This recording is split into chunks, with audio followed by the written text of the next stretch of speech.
Kembali lagi login di Facebook, What's on your mind dengan saya Gilin Tumangkeng yang akan menemani teman-teman Facebook sepanjang satu episode ke depan. Tapi sebelum kita memasuki pembahasan tokoh Alkitab yang akan kita dengarkan pada episode kali ini, aku mau mengundang teman-teman untuk turut aktif dalam Facebook sendiri dengan follow sosial media kami di Hope Channel Indonesia ataupun Facebook sendiri, dan juga dengan memberikan permohonan doa ataupun mungkin ada yang mau dibahas, boleh dikasih tahu juga dari tokoh Alkitab apa, atau mungkin pertanyaan. Begitu tetap selalu stay in contact bersama dengan kami di setiap episode yang akan datang juga. Kita akan membahas satu tokoh Alkitab yang menarik. Untuk itu jangan kemana-mana, tetap login di Facebook.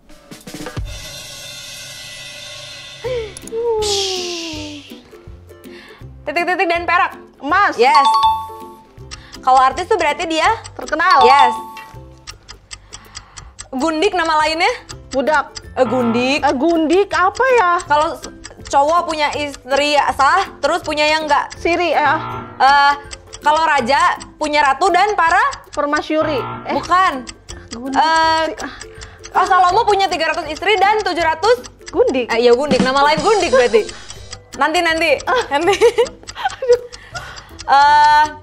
Temen siapa? Anaknya Isai yang jadi raja. Isai. Siapa ya? Penggantinya Daud, Salomo. Daud. Yes. Bangsa? Israel. Yes. Miskin? Kaya. Yes. Ratu dan? Raja. Yes.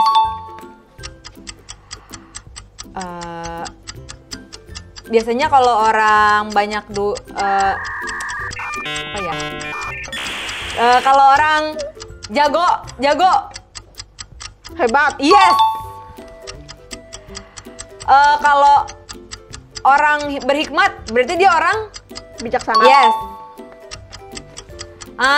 Orang bijaksana berarti dia orang Apa tadi ya? kalau punya titik-titik dan kebijaksanaan. Hikmat. Yes. Tinggal ini nih. Apa ya? Iya, ini kata lain Gundik, udah nggak ada lagi. Gak tahu. Kalau ratu tuh, kalau di Korea, drama Korea biasanya kalau ada ratu, lalu dia suaminya pengen menikah lagi dengan Dayang. Nah, Dayangnya diangkat jadi Ratu. bukan ratu, yang bukan hebat. Iya Gundik, kata lain Gundik. Gak tahu lagi. Kata lain Gundik, please. Gak tahu kak. Pas. Ya udah deh, pas deh. Apa? Iya. Oke. Baik, dari pertanyaan dan jawaban tadi, tokoh siapakah yang dimaksudkan? Cewek ya? Raja tadi ya, ada raja, ada Ya. berhikmat. Bijaksana. Salomo. Salomo. Yes, Salomo. Yeay.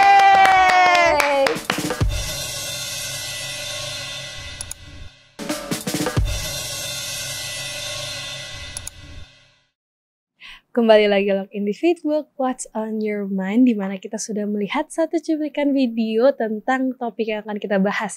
Di mana dari video itu Pendeta kita akan membahas tentang kesuksesan. Nah, dari Pendeta sendiri kira-kira sukses itu apa artinya Pendeta? Oke, kalau sukses, Gelin dalam Kamus Besar Bahasa Indonesia itu artinya berhasil atau beruntung. Jadi kalau orang sukses sebenarnya dia orang yang berhasil, dia orang beruntung.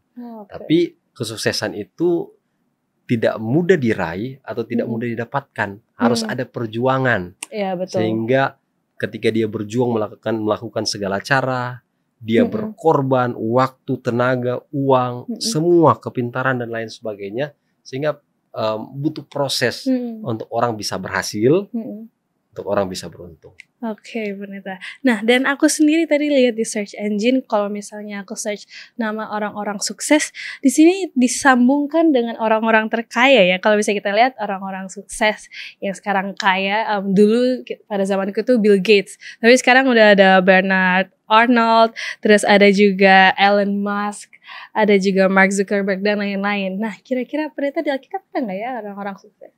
Oke, jadi memang sukses identik dengan orang kaya. Karena bukti sukses adalah kekayaan.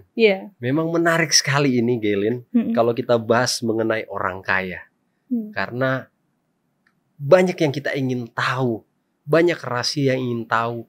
Kenapa mereka bisa sukses? apa yang mereka lakukan, bagaimana pengorbanan mereka dan lain sebagainya. Betul. Nah, di Alkitab ada banyak orang sukses. Ya, mungkin Gaylin tahu salah satu orang yang dicobai dengan penderitaan yang banyak sekali, ya. Terus dia dapat penyakit dari kepala sampai kaki, anak-anaknya harus mati, tapi di akhir hidupnya Tuhan menggantikan 2 kali lipat. Anak-anaknya semua yang mati, ada 10, 7 laki-laki 3 perempuan, dan dia diberikan lagi keturunan, 7 laki-laki dan 3 perempuan. Dan semua yang hilang diganti 2 kali lipat. Siapa itu? Ayub. Ayub. Tapi kita nggak bahas Ayub. Oh, oke, bukan Ayub ya. Bukan Ayub kita bahas. Mungkin ada orang sukses yang di dalam Alkitab ada dia masih muda, tapi dia mengalami banyak penderitaan. Dia pernah dibuang di sumur, habis itu dia pernah dimasukkan dalam penjara, tapi setelah dia memberitahukan mimpi dari seorang raja, ya, dan akhirnya dia diangkat menjadi perdana menteri orang kedua di kerajaan itu. Tahu itu siapa? Tahu. Yusuf. Yusuf, betul sekali. Tapi kita nggak bahas itu kita juga. Nggak bahas itu. Kita bahas, nah dia ini seorang raja. Oke. Kalau seorang raja udah pasti udah kaya, ya kan, dia sebagai seorang pemimpin. Tapi dia ini beda dari raja-raja yang lain. Kenapa mereka? Karena Alkitab Alkitab menjelaskan dia ini adalah raja yang paling kaya. Oh, oke. Yang pernah hidup, ya. Oke. Alkitab memberikan informasi sebelum dia atau sesudah dia tak akan bangkit raja sama seperti dia. Tahu raja siapa? Dia yang meneruskan pekerjaan ayahnya, seorang raja juga, untuk membangun Ka'bah. Oke, kalau itu tahu juga. Siapa? Salomo. Betul sekali. Itu kita bahas. Kita akan bahas Salomo. Oke, itu akan kita bahas. Kira-kira Pendeta boleh kasih tahu kira-kira Salomo itu orangnya seperti apa? Oke. Jadi siapa ini Salomo? Yang pertama dia adalah anak Daud. Dalam kitab Pengkhotbah itu, kitab Pengkhotbah dituliskan oleh Raja Salomo. Di Pengkhotbah 1 ayat 1 dan 2. Coba Gaylin baca. Oke, kita akan baca dalam Pengkhotbah 1 ayat 1 dan 2. Teman-teman Facebook juga boleh buka masing-masing Alkitabnya di rumah. Silahkan baca. Ya. Segala sesuatu sia-sia judul perikopnya. Inilah perkataan Pengkhotbah, anak Daud, raja di Yerusalem. Kesia-siaan belaka, kata Pengkhotbah, kesia-siaan belaka. Segala sesuatu adalah sia-sia. Nah, tadi Gaylin dapat informasi bahwa dia adalah seorang raja yang sangat sukses, sangat kaya. Bahkan sebelum dan sesudah dia tidak ada sama seperti dia. Ya. Tapi tadi Gaylin baca dalam kitab Pengkhotbah 1 ayat 1 dan 2. Jadi itu dituliskan oleh Pengkhotbah anak Daud, raja di Yerusalem. Siapa? Salomo. Dia sampaikan ayat 2 apa? Kesia-siaan belaka.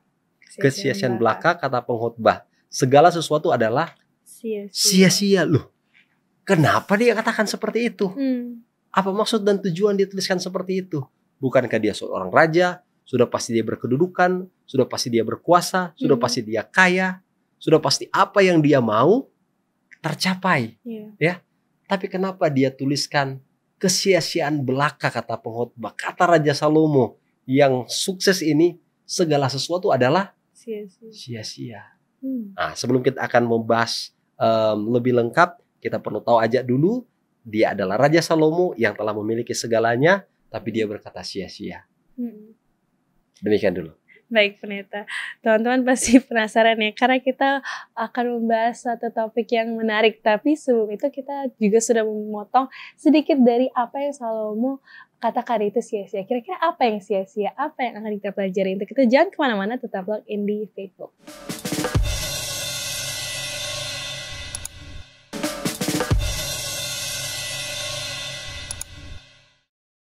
Kembali lagi login di Facebook, What's on your mind, dimana tadi kita sudah bahas bagaimana Salomo sendiri mengatakan segala sesuatu adalah sia-sia. Tapi kita pasti harus mengetahui backstory dari kenapa dia mengatakan hal itu. Nah, pasti dia meminta sesuatu kepada Tuhan untuk dia menjadi seorang yang seperti dia saat itu. Seorang raja yang kaya. Nah, kira-kira Pendeta, apa rahasia dari permintaan Salomo saat itu? Oke, jadi memang banyak di antara kita yang ingin tahu apa rahasia untuk sukses, apa rahasia untuk kaya, apa rahasia untuk berhasil, apa rahasia bisa jadi seperti Anda, ya, orang-orang yang terpandang, yang pintar dan lain sebagainya. dan kita berusaha untuk cari tahu dan pelajari dan lakukan. Nah, ini dalam Alkitab. Tadi Gelin tanya, apa rahasia sampai Raja Salomo bisa seperti itu? Apa yang dia lakukan? Tahu nggak dia lakukan apa? Dia berdoa. Itu yang Alkitab tuliskan. Raja Salomo berdoa. Dia meminta kepada Tuhan. Kalau berdoa kan identik dengan kita berbicara kepada Tuhan yang Maha Kuasa. Yang dilakukan oleh Raja Salomo, dia berdoa. Ini kunci, ya, hal yang begitu penting sampai dia bisa sukses. Tapi apa doa yang dia minta? Seandainya, kita baca dulu ya, di dalam ayat 1 Raja-Raja 3 ayat yang kelima. Coba, Gelin baca. 1 Raja-Raja 3 ayat ke-5. Di Gibeon itu Tuhan menampakkan diri kepada Salomo dalam mimpi pada waktu malam. Berfirmanlah Allah, mintalah apa yang hendak ku berikan kepadamu. Jadi Tuhan datang kepada Raja Salomo lewat apa? Mimpi. Dan Tuhan bertanya kepada Raja Salomo, apa yang hendak engkau mau? Aku berikan kepadamu. Kalau seandainya Gelin, Tuhan datang dengan mimpi, atau Tuhan berbicara kepada Gelin, apa yang kamu mau? Apa impianmu? Minta umur panjang. Umur panjang, Ada banyak di saat diberikan kesempatan untuk meminta. Ada pasti yang terus terang, siapa yang mau? Saya ingin jadi kaya, nggak ada yang salah. Saya ingin banyak harta. Saya ingin jadi, kalau laki-laki jadi ganteng. Kalau wanita ingin jadi cantik. Saya ingin ini, ingin itu, ini. Banyak permintaan kita. Banyak sekali. Karena keinginan kita banyak sekali. Walaupun itu bukan kebutuhan.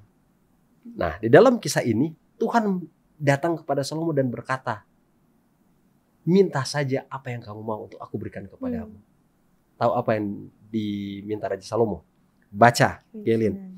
Ayat yang ke-9. Ayat 9. Maka berikanlah kepada hambamu ini hati yang faham menimbang perkara untuk menghakimi umatmu dengan dapat membedakan antara yang baik dan yang jahat. Sebab siapakah yang sanggup menghakimi umatmu yang sangat besar ini?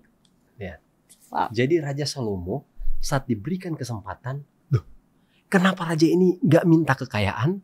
Kenapa raja ini nggak minta kesenangan? Kenapa raja ini nggak minta yang dia ingin semua dia minta? Tuhan sudah datang langsung. Tapi dia meminta apa? Hati yang faham untuk menimbang perkara-perkara. Atau lebih jelas, apa yang Tuhan lakukan saat Raja Salomo meminta kepadanya. Ayat 12, Gelin baca. Baik, ayat 12. Maka sesungguhnya aku melakukan sesuai dengan permintaanmu itu. Sesungguhnya aku memberikan kepadamu hati yang penuh hikmat dan pengertian. Sehingga sebelum engkau tidak ada seorang pun seperti engkau. Dan sesudah engkau takkan bangkit seorang pun seperti engkau. Jadi di situ dituliskan bahwa Raja Salomo minta apa? Hikmat. Atau kebijaksanaan. Untuk menimbang perkara-perkara. Untuk dapat berpikir dengan baik dan memutuskan dengan tepat. Apa yang harus dia katakan, dia lakukan. Dia nggak minta kekayaan, dia nggak minta jabatan, dia nggak minta keinginan-keinginan yang lain. Tapi dia minta apa? Hikmat. Dan apa? Tuhan berikan sesuai dengan apa yang diminta oleh Raja Salomo. Nah, di sini kita bisa belajar pelajaran penting sehubungan dengan permintaan. Kalau kita datang ke Tuhan, biasa kalau Gelin datang ke Tuhan apa? Mungkin Gelin akan mencerita, Tuhan, saya begini. Kan berdoa sama dengan bicara dengan Tuhan kan? Komunikasi. Saya, ini masalah saya minta ini Tuhan, saya minta ini. Banyak yang kita minta kepada Tuhan. Tapi Raja Salomo, saat dia diberikan kesempatan, dia apa? Minta hikmat dan kebijaksanaan kepada Tuhan. Kita harus ingat, kita harus minta sama seperti Raja Salomo. Kenapa kita harus minta begitu? Ini pertanyaan. Nanti kita akan jawab di segmen selanjutnya. Baik, teman-teman masih penasaran ya kira-kira apa yang akan kita bahas berikutnya tentang hikmat dan permintaan doa Salomo. Untuk kita jangan kemana-mana, tetap log in di Facebook.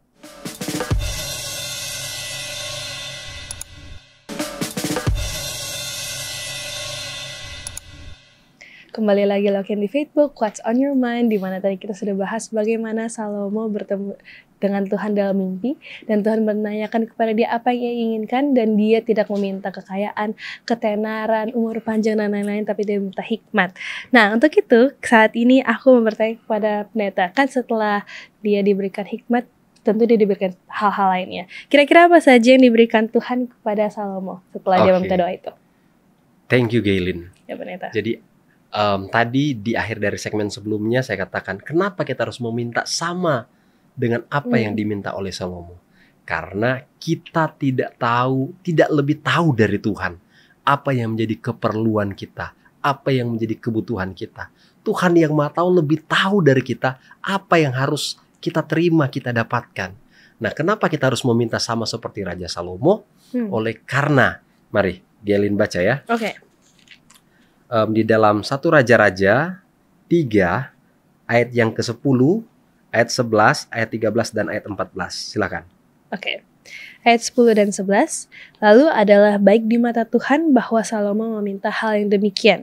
Jadi berfirmanlah Allah kepadanya, oleh karena engkau telah meminta hal yang demikian dan tidak meminta umur panjang atau kekayaan atau nyawa musuhmu, melainkan pengertian untuk memutuskan hukum, ayat 13, dan juga apa yang tidak kau minta aku berikan kepadamu, baik kekayaan maupun kemuliaan, sehingga sepanjang umurmu takkan ada seorang pun seperti engkau di antara raja-raja. Ayat 14, dan jika engkau hidup menurut jalan yang kutunjukkan dan tetap mengikuti segala ketetapan dan perintahku, sama seperti ayahmu Daud, maka aku akan memperpanjang umurmu. Oke, jadi lihat. Raja Salomo tidak meminta kekayaan, tidak meminta kemuliaan, dan dia tidak meminta umur panjang.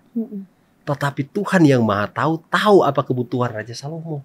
Yeah. Makanya saya bilang tadi, kita tidak lebih tahu dari Tuhan apa yang menjadi kebutuhan kita. Kenapa kita harus meminta hikmat? Karena Tuhan tahu bahwa kita butuh hikmat untuk menjalani hidup ini. Di mana-mana kita gampang mendapat pencobaan, dapat masalah, tapi butuh hikmat untuk menyelesaikan masalah itu.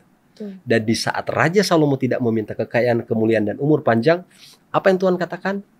Aku memberikan kepadamu, karena engkau tidak meminta itu, aku berikan kekayaan, dia berikan kemuliaan, dan jika engkau turut setia kepadaku sama seperti siapa? Ayahmu Daud, maka aku akan memperpanjang umurmu. Sekarang pertanyaannya, Gaylin, terjadi nggak itu? Apa yang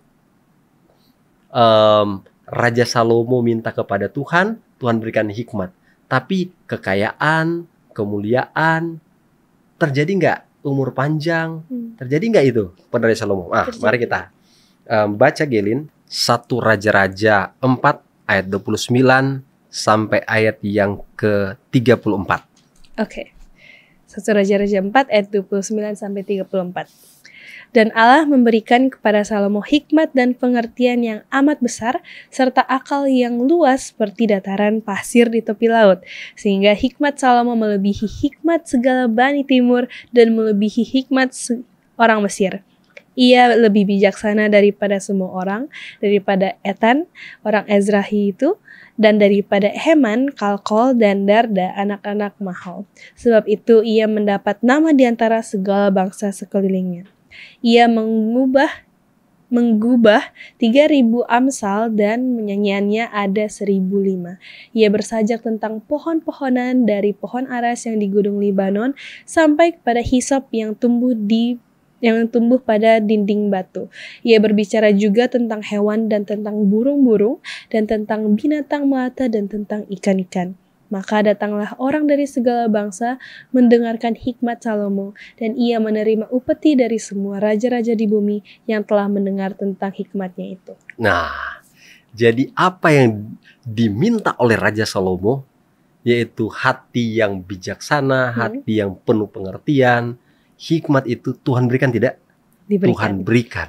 Dan apa yang membuat Raja Salomo berbeda di saat dia mendapat hikmat? Di dalam cerita Raja Salomo, Gaylin, ada 2 orang perempuan sundal yang tinggal satu rumah bertengkar. Mereka bertengkar tentang apa? Bayi. Yang satu bayinya sudah ketindih, oleh dirinya sendiri dan mati. Dan Raja Salomo dengan hikmat yang Tuhan berikan memutuskan apa? Kalau nggak ada yang mengaku, maka bayi ini akan dibelah dua. Iya. Dan seorang ibu mana yang rela anaknya untuk apa? Mati. Dan dari hikmat yang Tuhan berikan kepada Raja Salomo, maka Raja Salomo tahu siapa punya anak itu yang sebenarnya. Dan dari kisah itu, bangsa Israel kaget dan takut. Ini hikmat Tuhan yang diberikan kepada Raja Salomo. Dan bukan hanya itu, apa yang Raja Salomo minta Tuhan kabulkan tentang hikmat itu. Tadi Gelin baca, dia adalah orang paling berhikmat dari kerajaan-kerajaan ini, kerajaan itu. Dia membuat sajak tentang pohon-pohon, tentang hewan-hewan, tentang burung-burung, tentang apapun dia buat. Saking pintarnya semua orang mengakui apa? Hikmat yang diberikan oleh Tuhan kepada Raja Salomo. Selanjutnya, Gelin. Wow. Apakah hanya hikmat yang Tuhan berikan? Kan tadi Salomo hanya minta hikmat. Iya. Kebijaksanaan. Tapi Tuhan bilang apa? Engkau tidak minta aku berikan kekayaan. Aku juga berikan apa? Kemuliaan. Sekarang baca Gelin. 1 Raja-Raja 10 ayat 14. 1 Raja-Raja 10 ayat 14. Dengan judul perikop penghasilan Salomo dan kekayaannya. Silakan. Adapun emas yang dibawa kepada Salomo dalam 1 tahun ialah seberat 666 talenta. Oke. Ini sedikit mau kasih informasi dan penjelasan Gelin. 1 tahun dibawa kepada Raja Salomo 666 talenta. Berapa 1 talenta itu berapa beratnya? Di sini diinfokan di kamus Alkitab 1 talenta itu sama dengan 34 kilogram. Jadi kalau 666 kali 34, terus 1 kilo emas sekarang berapa? Tadi ada informasi saya baca ada sekitar 1 kilo emas harganya 1.359.600.000. Jadi kalau 666 talenta kali 34 kilo 1 talenta kali 1.359.600 sama dengan 30 triliun 786 miliar 782.400.000 yang dibawa apa tadi? Gelin baca? Yang dibawa kepada apa? 1 tahun kepada Raja Salomo. Ayat 15. Ayat 15. Belum terhitung yang didapat dari saudagar-saudagar dan dari pedagang-pedagang dan dari semua raja Arab dan bupati-bupati di negeri itu. Lihat, 1 tahun orang bawa ke dia udah 30 triliun. Lebih. Belum terhitung dari siapa? Raja-raja, belum terhitung dari saudagar-saudagar, dari pedagang-pedagang atau raja-raja Arab, bupati-bupati di negeri itu. Wow. Kaya sekali gak dia? Kaya banget. Waduh, susah mau memikirkan kekayaannya dia. Selanjutnya, di ayat selanjutnya ditulis di sini dibilang bahwa dia pun membuat perisai dari emas. Ya. Wow. Terus ayat 18. Juga raja membuat takhta besar dari gading yang disalutnya dengan emas tua. Ayat 19. Takhta itu 6 tingkatnya. Pada takhta itu ada di sebelah belakang sebuah kepala bundar. Dan pada kedua sisi tempat duduk ada kelek-kelek. Di samping kelek-kelek itu berdiri 2 singa. Di sini banyak sekali. Wow. Ayat 24. Oke, ayat 24, seluruh bumi berikhtiar menghadap Salomo untuk menyaksikan hikmat yang telah ditaruh Allah di dalam hatinya. Luar biasa. Terus, Gelin baca lagi ya. Ya. Ayat 25. Baik, ayat 25, mereka datang masing-masing membawa persembahannya, yakni barang-barang perak dan barang-barang emas, pakaian, senjata, rempah-rempah, kuda dan bagal, dan begitulah tahun demi tahun. Loh, bukan hanya emas, banyak sekali yang dibawa dan dipersembahkan. Saking apa? Lihat itu hikmat yang Tuhan berikan kepada Raja Salomo. Dan semua raja-raja, pemimpin-pemimpin, bupati, cendekiawan, dan lain sebagainya membawa dari berbagai bangsa, berbagai negara kepada siapa? Raja Salomo. Begitu terus tiap apa? Tiap tahun. Jadi terjadi nggak apa yang janji Tuhan? Apa jawaban doa Tuhan kepada Raja Salomo? Pertama apa? Hikmat Tuhan kasih. Dengan hikmat itu maka datanglah apa? Kekayaan Raja Salomo. Nggak hanya di situ. Tuhan bilang berikan lagi dia apa? Kemuliaan. Kemuliaan. Mari sekarang kita baca. Gelin coba baca 1 Raja-Raja 4 ayat 21. Baik, 1 Raja-Raja 4 ayat 21 dengan judul perikop kebesaran Salomo. Maka Salomo berkuasa atas segala kerajaan mulai dari sungai Efrat sampai negeri orang Filistin dan sampai ke tapal batas Mesir. Mereka menyampaikan upeti dan tetap takluk kepada Salomo seumur hidupnya. Lihat, seumur hidup mereka takluk kepada Salomo. Dimuliakan dia. Dia sudah dapat hikmat, dengan hikmat itu apa? Dia dapat kekayaan dan dia dapat apa? Kemuliaan. Tahu nggak? Ada harapan besar Tuhan. Kenapa Tuhan memilih bangsa Israel untuk menjadi pilihan? Tahu nggak? Agar apa? Bangsa-bangsa lain yang tidak mengenal Tuhan melalui bangsa ini dapat apa? Mengenal Tuhan dan memuliakan siapa? Tuhan. Memuliakan Tuhan. Pertanyaannya, terjadi nggak Gelin kepada bangsa Israel di zaman kepemimpinan Raja Salomo? Memuliakan Tuhan nggak? Oke, mari kita baca ayatnya. Baik. Di dalam 1 Raja-Raja 10 ayat 6, 7, 8 dan 9. 6, 7, 8. Oke. 6 sampai 9. Dan ia berkata kepada raja, "Benar juga kabar yang kudengar di negeriku tentang engkau dan tentang hikmatmu. Tetapi aku tidak percaya perkataan-perkataan itu sampai aku datang dan melihatnya dengan mataku sendiri. Sungguh setengahnya pun belum diberitahukan kepadaku. Dalam hal hikmat dan kemakmuran, engkau melebihi kabar yang kudengar. Berbahagialah para istrimu, berbahagialah para pegawaimu ini yang selalu melayani engkau dan menyaksikan hikmatmu." Ayat 9. "Terpujilah Tuhan Allahmu yang telah berkenan kepadamu sedemikian hingga ia menundukkan engkau di atas tahta kerajaan Israel. Karena Tuhan mengasihi orang Israel untuk selama-lamanya, maka ia telah mengangkat engkau menjadi raja untuk melakukan keadilan dan kebenaran." Lihat, Ratu Sheba. Wow. Ya, dia datang dan lihat sendiri, dia bilang, nggak setengah dari apa yang kudengar. Melebihi semuanya. Hikmatnya, kebijaksanaannya nyata. Dan apa lagi dibilang? Kalimat terakhirnya dalam ayat 9, terpujilah Tuhan Allahmu. Tujuan Tuhan memilih bangsa Israel agar bangsa lain mengenal Tuhan, memuji Tuhan. Dan dalam kehidupan Raja Salomo, di saat dia hidup dengan hikmat yang Tuhan berikan, dia setia kepada Tuhan, dan itu tercapai. Bangsa lain, Ratu Sheba, dia menyampaikan, terpujilah Tuhan yang telah berkenan kepadamu sedemikian sehingga ia mendudukkan engkau di atas tahta kerajaan Israel karena Tuhan mengasihimu. Luar biasa. Apa yang Tuhan inginkan tercapai. Tapi kisah Raja Salomo tidak sampai di situ. Nanti kita akan bahas lagi di segmen selanjutnya. Baik teman-teman, masih banyak lagi yang akan kita bahas. Tapi dari apa yang sudah kita pelajari, kita melihat bagaimana apa yang kita minta kepada Tuhan, Tuhan juga berikan hal-hal lainnya yang tentunya bisa memuliakan Dia dimanapun kita berada. Begitu, jangan kemana-mana, tetap login di Facebook karena kita akan bahas lagi tentang Salomo.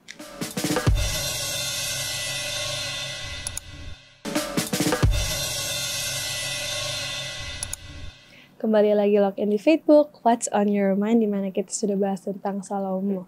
Dan di sini aku memiliki pertanyaan pendeta. Tadi kita sudah bahas bagaimana dia sudah memiliki semuanya. Kira-kira dia masih setia nggak ya sama Tuhan? Karena tadi di awal-awal kalau Tuhan berkata kalau misalnya dia tetap setia, dia pasti akan mendapatkan umur panjang. Nah, dari doa itu dan setelah dia menjalani hidupnya, apakah dia tetap setia kepada Tuhan? Oke, ini menarik.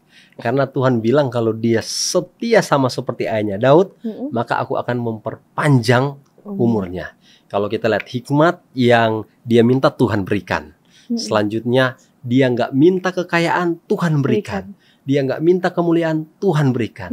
Tapi dia masih setia nggak? Karena sebelum kita tahu dia umur panjang, dia setia nggak? Karena umur panjang akan berlaku.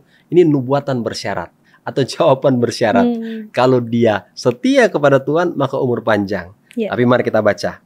Mulai dari 1 Raja-Raja 11, mulai dari ayat 1. Silakan ayat 2, 3, dan 4. Oke, 1 sampai 4. Dari 1 Raja-Raja 11 dengan judul perikop, Salomo jatuh ke dalam penyembahan berhala. Ayat 1. Adapun Raja Salomo mencintai banyak perempuan asing. Di samping anak Firaun, ia mencintai perempuan-perempuan Moab, Amon, Edom, Sidon, dan Het.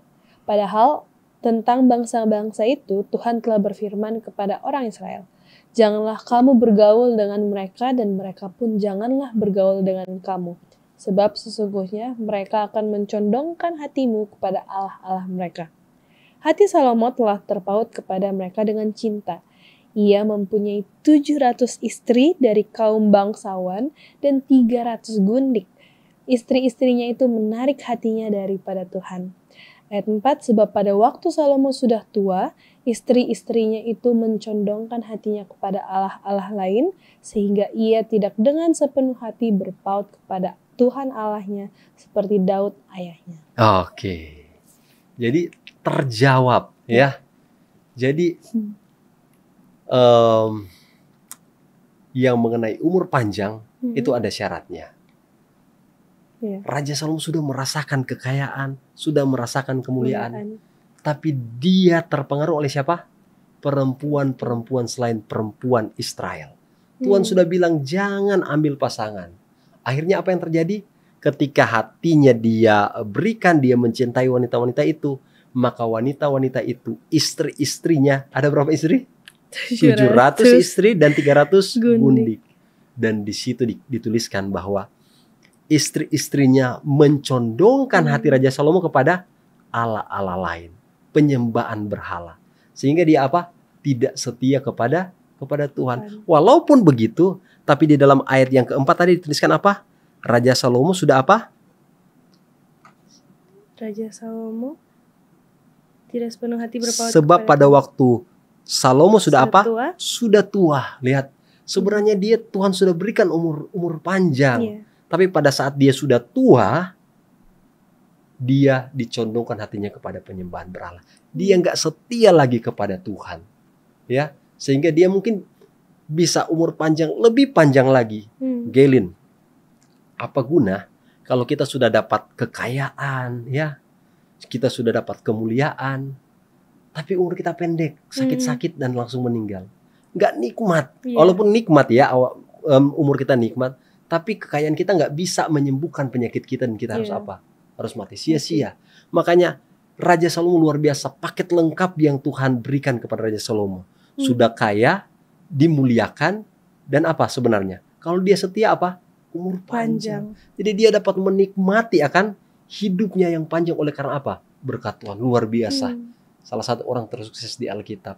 Tapi karena dia nggak setia sama seperti siapa? Ayahnya Daud, di masa tuanya dia mencintai wanita-wanita yang bukan Israel sehingga hatinya dicondongkan kepada berhala, dan itulah dia menyembah berhala. Dia nggak setia kepada Tuhan. Sayang sekali. Nah, terus? Untuk itu berarti kita bisa membahas dari pertanyaan pertama di mana kita sudah bahas tentang kata Salomo di Pengkhotbah 1 ayat 1, semuanya adalah sia-sia. Nah, kira-kira pendeta, apa arti dari akhir kata di dalam Pengkhotbah? Apa arti dari akhir kata di dalam Pengkhotbah 12 kalau kita lihat ya? Apa pesan akhir kata dari Raja Salomo yang dituliskan di situ? Nah, betul sekali Gelin. Ini sangat berkaitan. Tadi di awal anak Daud Raja Yerusalem. Terus dia bilang, kesia-siaan belaka. Segala sesuatu sia-sia. Kok sia-sia? Bukankah senang, bahagia, menjadi tujuan semua orang untuk bisa menjadi apa? Kaya, dimuliakan. Tapi kok Raja Salomo bilang apa? Sia-sia. Apa maksudnya? Di bagian terakhir dalam kitab Pengkhotbah menjelaskan kenapa dia rasa sia-sia. Coba mulai baca ayat yang ke-13 dan 14. Dengan judul perikop akhir kata. Akhir kata dari segala yang didengar ialah takutlah akan Allah dan berpeganglah pada perintah-perintahnya, karena ini adalah kewajiban setiap orang. Karena Allah akan membawa setiap perbuatan ke pengadilan yang berlaku atas segala sesuatu yang tersembunyi, entah itu baik, entah itu jahat. Dengarkan baik-baik itu. Jadi Raja Salomo dengan hikmatnya, kebijaksanaannya, oleh karena dia nggak kuat, dia nggak setia kepada Tuhan, hatinya dicondongkan.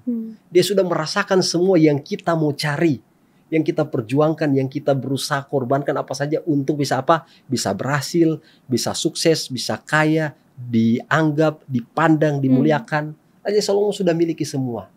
Tetapi dia sampaikan apa? Segala sesuatu sia-sia. Karena apa sia-sia? Karena dia nggak di dalam Tuhan. Dia lupa kepada berkat pimpinan Tuhan, semua yang Tuhan telah berikan. Sehingga dia ingatkan. Tuhan memberikan inspirasi kepadanya untuk tulis kitab pengkhotbah. Dan dia tulis di bagian terakhir dengan perikop akhir kata. Semua yang didengar dibilang apa? Segala yang dengar takutlah akan Allah. Ini pesan yang begitu penting di dalam kehidupan Raja Salomo. Dia sampaikan kepada sahabat-sahabat Facebook, kepada kita semua. Dari semua yang didengar akhir kata, takutlah akan Allah. Berpeganglah pada perintah-perintahnya, karena ini adalah kewajiban setiap orang. Dan di situ dituliskan, karena Allah akan membawa setiap perbuatan ke pengadilan yang berlaku atas segala sesuatu yang tersembunyi, entah itu baik, entah itu jahat. Luar biasa. Wah, keren banget ya Pendeta, dimana kita tentunya bisa belajar banyak dari apa yang selalu dapatkan, baik dari hikmat itu dan juga semua yang diberikan Tuhan, berkat-berkat lainnya. Untuk itu Pendeta boleh kasih kesimpulan dari apa yang sudah kita pelajari pada episode kali ini? Oke, jadi kesimpulan pertama adalah kita belajar dari pengalaman. Pengalaman yang dimiliki oleh Raja Salomo bukanlah pengalaman yang sedikit, banyak sekali tentang arti hidup. Dia adalah seorang yang paling berhikmat, orang yang paling kaya, yang dimuliakan dari berbagai kerajaan-kerajaan bangsa-bangsa. Tetapi dia jatuh oleh karena apa? Dia jauh dari Tuhan. Kita perlu belajar. Kita harus selalu apa? Mengandalkan Tuhan. Ingat Tuhan dalam kehidupan kita. Karena begitu penting. Kita jauh dari Tuhan, maka akan jatuh hidup kita. Sama seperti Raja Salomo. Selanjutnya yang kita dapat pelajaran yang kedua adalah di saat kita berdoa, bukan hanya kita meminta kebutuhan kita, keinginan kita, kita cerita masalah kita, tapi kita perlu minta apa? Hikmat dan bijaksana. Sehingga dengan hikmat dan bijaksana yang Tuhan berikan, kita akan dapat menyelesaikan masalah-masalah dengan cara yang terbaik, kita dapat berpikir yang terbaik, kita dapat berkata yang terbaik, dan Tuhan, kita berharap sama seperti Raja Salomo, dia hanya meminta hikmat, tapi Tuhan berikan apa? Yang dia tidak minta. Kekayaan, kemuliaan, dan kalau dia setia apa? Umur panjang. Jadi penting untuk kita meminta apa? Hikmat dari Tuhan. Dan bagian yang terakhir, ya, pesan Raja Salomo, yaitu bahwa segala sesuatu sia-sia kalau kita nggak di dalam Tuhan. Raja Salomo sudah rasakan. Oleh karena itu, sudah sangat tepat dan pilihan terbaik di saat kita setia di dalam Tuhan. Karena dengan setia di dalam Tuhan, maka kita percaya ada janji Tuhan.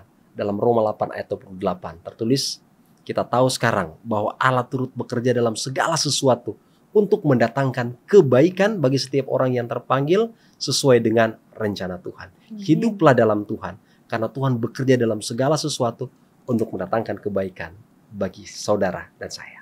Amin. Terima kasih Pendeta untuk kesimpulan yang sudah dibagikan. Untuk itu boleh tolong doakan kepada teman-teman Facebook yang sudah menyaksikan episode kali ini. Oke, mari kita tunduk kepala dan kita berdoa. Tuhan, kami berterima kasih oleh karena pelajaran yang begitu penting yang telah kami bahas mengenai Raja Salomo. Belajar dari pengalaman kisah hidup Raja Salomo. Kami tahu bahwa kami sangat butuh hikmat dari Tuhan. Dan hikmat dari Tuhan, kami dapat menghadapi akan tantangan-tantangan kehidupan, masa depan kami, segala sesuatu yang menjadi kebutuhan kami, pergumulan kami. Kami butuh hikmat dari Tuhan, sehingga kami dapat menyelesaikan dan kami dapat memilih pilihan yang tepat, berpikir yang tepat, berkata dan bertindak sesuai dengan kehendak Tuhan.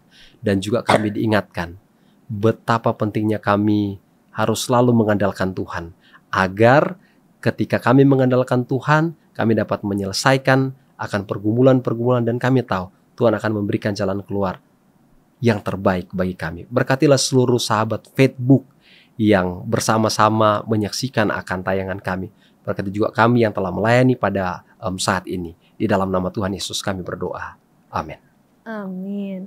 Terima kasih banyak pendeta untuk doa yang sudah diberikan, juga pelajaran penting yang kita bisa pelajari bersama-sama dari Salomo. Untuk itu teman-teman Facebook, semoga teman-teman terberkati dari episode kali ini. Dan jangan lupa untuk selalu stay in contact bersama kita dari Hope Channel Indonesia ataupun dari Facebook sendiri.